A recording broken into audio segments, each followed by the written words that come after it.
1967 सुबह के ठीक 7:45। रेडियो के दूसरी तरफ एक radar operator full panic mode में है। पागलों की तरह वो लूप पर एक ही शब्द चिल्ला रहा है, अंगूर अंगूर। उसे पता है जो वो देख रहा है वो इस नॉर्मल दिन को सीधा हिस्ट्री में ले जाने वाला है। वो चीख चीख कर इजिप्ट के हेडक्वार्टर को वार्निंग दे रहा है। वहीं दूसरी तरफ इजिप्ट की राजधानी काहिरा में बैठा ऑफिसर उस मैसेज को रिसीव तो करता है, पर he is a chill guy. उसके चेहरे पर जीरो टेंशन है। उसे लगता है शायद किसी ने गलती से रॉन्ग नंबर लगा दिया है या उसके साथ कोई प्रैंक कर रहा है। वो उस वार्निंग को किसी स्पैम की तरह इग्नोर कर सीन पर ही छोड़ देता है। लेकिन ये कोई प्रैंक नहीं था, ये इतिहास का सबसे बड़ा वार्निंग पॉपअप था जिसे म्यूट कर दिया गया। किसने सोचा था कि एक फल का नाम और एक इनवैलिड पासवर्ड किसी देश की पूरी किस्मत को हार्ड रीसेट कर सकता है। इजिप्ट की एयरफोर्स जो अपने आप को सुपर पावर मानती थी, एक टेक्निकल ग्लिच के चलते वाइप आउट हो गई। चलिए उस सुबह की फाइलें खोलते हैं जहां सिर्फ 3 घंटे में कुछ ऐसा हुआ जिससे दुनिया का नक्शा हमेशा के लिए बदल गया।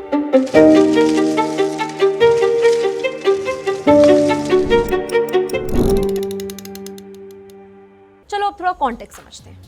किसी भी बड़े बीफ की तरह इसकी शुरुआत रातों रात नहीं हुई थी। साल था 1967 और इस समय मिडिल ईस्ट की वाइब्स थी एकदम टॉक्सिक।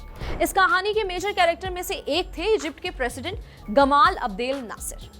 नासिर उस समय अरब दुनिया के ओजी इन्फ्लुएंसर थे। अरब दुनिया में उनकी मिलियंस में फैन फॉलोइंग थी, एकदम कल्ट लेवल पॉपुलैरिटी। उनका एक ही सपना था, एक यूनाइटेड अरब वर्ल्ड।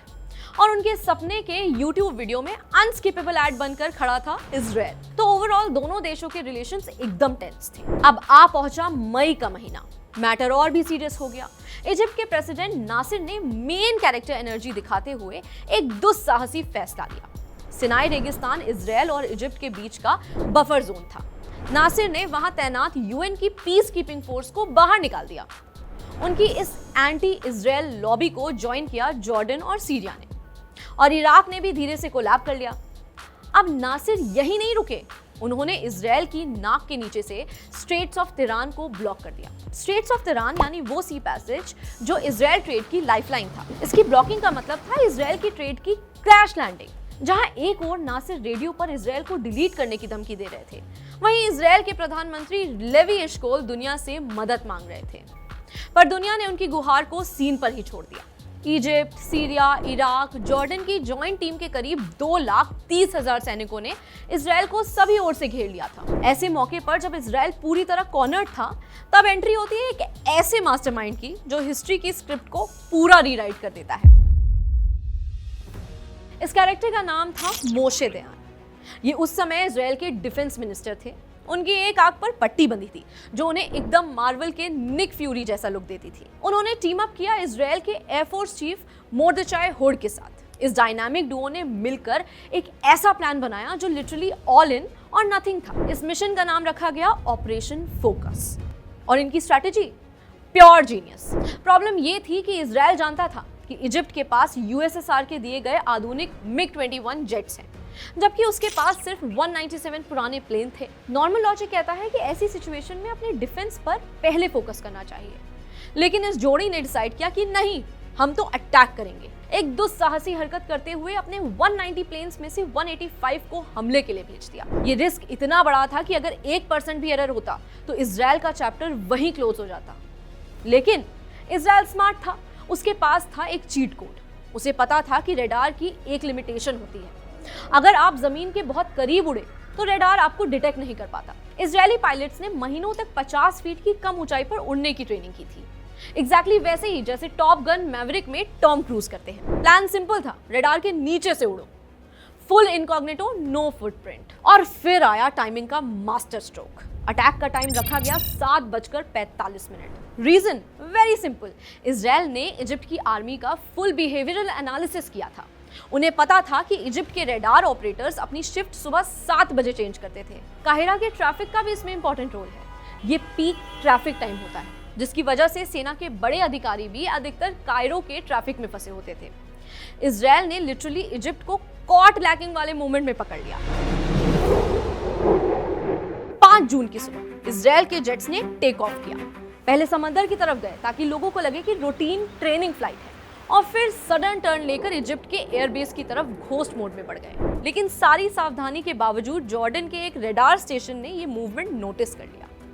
उन्होंने तुरंत इजिप्ट को वार्निंग भेजने के लिए रेडियो पर एक कोड वर्ड भेजा, इनाब। ये अरेबिक शब्द है जिसका मतलब होता है अंगूर। ये हमले के लिए बनाया हुआ कोड था। जॉर्डन ने वार्निंग दे दी थी कि हमला हो रहा है, but time for a plot twist. यहाँ हुआ हिस्ट्री का सबसे बड़ा सिस्टम लैग। इजिप्ट ने ठीक एक दिन पहले अपने इंक्रिप्शन कोड्स बदल दिए थे और वो जॉर्डन के साथ सिंक नहीं हुए थे। अब जॉर्डन चिल्लाता रहा अंगूर अंगूर, और इजिप्ट वाले उसे इनवैलिड पासवर्ड समझकर इग्नोर करते रहे। रेडार ऑपरेटर्स ने लॉगबुक में नॉर्मल लिखा ही था कि बूम, एक धमाका हुआ, फिर दूसरा और फिर तीसरा। अब कंफ्यूजन पैनिक में बदल गया था। इससे पहले कि कोई कुछ समझ पाता, इजरायली पायलट्स ने एक एक करके उनके 11 एयरबेस पर अटैक किया। यहाँ इजरायली पायलट्स ने प्रो मूव दिखाया। उन्होंने पहले प्लेन्स को नहीं बल्कि रनवे को टारगेट किया। इसके लिए उन्होंने खास इसी ऑब्जेक्टिव से बने एंटी रनवे डिबर बॉम्ब्स इस्तेमाल किए। अनलाइक रेगुलर बॉम्ब्स, ये बम पैराशूट से नीचे आते, कंक्रीट के अंदर घुसते और फिर होता था एक्सप्लोजन। इजिप्ट के एडवांस जेट्स रनवे पर पार्क टॉयज बनकर रह गए थे। अगले 3 घंटे वॉर स्ट्रैटेजी के pure hall of fame moments थे। ऑपरेशन की प्लानिंग इतनी सॉलिड थी कि इजराइल के प्लेन हमला कर जैसे ही अपने बेस पर लौट कर आते, उनकी टीम किसी F1 पिट क्रू की तरह सिर्फ 8 मिनट में प्लेन को रिफ्यूल रियाम कर दोबारा आसमान में भेज देती। 3 वेव्स में हमला हुआ और इजिप्ट की एयरफोर्स का 90% हिस्सा खत्म, खल्लास। दोपहर तक जॉर्डन और सीरिया भी आउट। इसका रिजल्ट 450 से ज्यादा प्लेन्स का वहीं दी एंड हो गया। इजराइल ने बिना जमीन पर एक भी सोल्जर भेजे एयर सुपीरियॉरिटी हासिल कर ली थी। अरब सेनाओं के लिए ये मिलिट्री हिस्ट्री का सबसे बड़ा सबक था।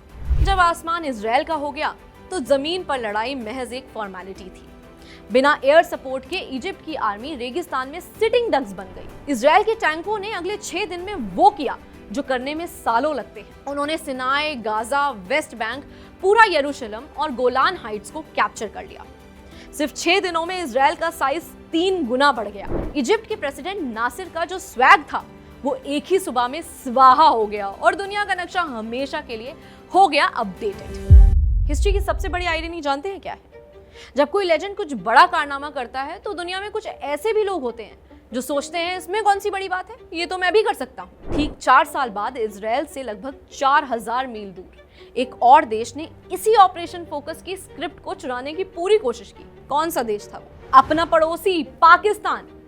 उन्होंने सोचा कि वो भी इसी तरह एक सरप्राइज अटैक करेंगे, रडार के नीचे उड़ेंगे और अपने पड़ोसी की एयरफोर्स का गेम ओवर कर देंगे। उन्होंने लिटरली पूरी कहानी कॉपी पेस्ट करने की कोशिश की। वही टाइमिंग, वही सरप्राइज अटैक वाला स्वैग। साल था 1971। इस फ्लॉप रीमेक के लीड कैरेक्टर्स थे पाकिस्तान के प्रेसिडेंट जनरल याया खान और एयर मार्शल रहीम खान। इन्होंने इजराइल की 1967 वाली फाइलें निकाली और सोचा कि अगर इजराइल इजिप्ट को घुटनों पर ला सकता है तो हम इंडिया के साथ ऐसा क्यों नहीं कर सकते। उन्होंने अपना दांव चला और इस मिशन का नाम रखा ऑपरेशन चेंगिस खान। इनका ऑब्जेक्टिव बहुत शॉर्ट और क्रिस्प था, इंडिया के वेस्टर्न एयरबेस को अचानक तबाह कर दो ताकि इंडिया ईस्ट पाकिस्तान यानी आज के बांग्लादेश में दखल ना दे सके। 3 दिसंबर 1971 शाम के ठीक 5:40 पाकिस्तान के जेट्स ने अब टेक ऑफ किया। उनका टारगेट कोई एक जगह नहीं, हिंदुस्तान के कई एयरबेस थे। अमृतसर, पठानकोट, श्रीनगर, जोधपुर जैसे इंडिया के 11 एयरबेसेस। लेकिन यहाँ से शुरू हुआ असली स्किल इशू। जहाँ इजराइल ने 185 प्लेन्स झोंक दिए थे, वहीं पाकिस्तान ने भेजे 50 से भी कम जेट्स। ये बिल्कुल वैसा ही था जैसे आप किसी फाइनल बॉस फाइट में जा रहे हो लेकिन अपनी आधी इन्वेंट्री घर पर ही छोड़ आए। दूसरी बड़ी गलती थी टाइमिंग। इजराइल ने हमला सुबह किया था जब विजिबिलिटी परफेक्ट थी और पाकिस्तान ने हमला किया शाम के वक्त। देखो, इस वक्त में 2 खराबियां थी। पहली, Indian air force full operational mode में थी और दूसरी कि ये दिसंबर के महीने में शाम के उस वक्त की बात है जब विजिबिलिटी की लंका लगी हुई थी। रिजल्ट, पाकिस्तानी प्लेन्स के आधे बम रनवे के आसपास के खेतों में गिरे। इंडिया का इंटेलिजेंस गेम भी टॉप नॉच था। इंडियन एयरफोर्स ने अपने कीमती जेट्स को पहले ही कंक्रीट के शेल्टर्स में छुपा दिया था। यानी इस मेजर पाकिस्तानी मिशन का लिटरली 0 इम्पैक्ट हुआ। जैसे ही हमला हुआ, कलकत्ता में मौजूद इंदिरा गांधी तुरंत दिल्ली पहुंची। रात के ठीक 11:50 पर उन्होंने ऑल इंडिया रेडियो पर देश को संबोधित किया। Today, the war in Bangladesh has become a war on India, and this imposes upon me, my government, and the people of India an awesome responsibility. We have no other option but to put our country on a war. इसी के साथ शुरू हो गई जंग। जिसे पाकिस्तान एक surprise attack समझ रहा था, वो ऑफिशियली इंडो पाक वॉर का ओपनिंग एक्ट बन गया। अब अगले दिन की सुबह हुई और इंडियन एयरफोर्स ने शुरू किया काउंटर अटैक। पाकिस्तान का सारा सरप्राइज धुएं में उड़ा दिया। इजराइल ने 6 दिन में नक्शा बदला था, लेकिन इंडिया तो उससे भी आगे निकला। हमने अगले 13 दिनों में वो किया जो मॉडर्न मिलिट्री हिस्ट्री का सबसे बड़ा स्पीड रन माना जाता है। 93,000 पाकिस्तानी सैनिकों का सरेंडर करवा लिया। ये वर्ल्ड वॉर 2 के बाद का सबसे बड़ा मिलिट्री सरेंडर था और इसी के साथ दुनिया के नक्शे पर पैदा हुआ एक नया देश, बांग्लादेश। वो कहते हैं ना कि नकल के लिए भी अकल चाहिए। जहां ओरिजिनल मिशन एक स्ट्रैटेजिक मास्टरपीस था, वहीं इसका पाकिस्तानी वर्जन एक फ्लॉप रीमेक निकला। एक तरफ वो सुबह थी जिसने इजराइल को सुपर पावर बना दिया था, और दूसरी तरफ ये शाम थी जिसने एक पूरे देश को 2 टुकड़ों में बांट दिया था। अपनी अपनी हिम्मत, अपनी अपनी किस्मत। आज का एपिसोड लिखा था हमारे दोस्त कबीर ने, और कैमरे के पीछे हैं आशीष और भूषण। हिस्ट्री रिपीट्स में हम ऐसी ही ताबड़तोड़ कहानियां आपको सुनाते रहेंगे। आप देखते रहिए जिंदाबाद।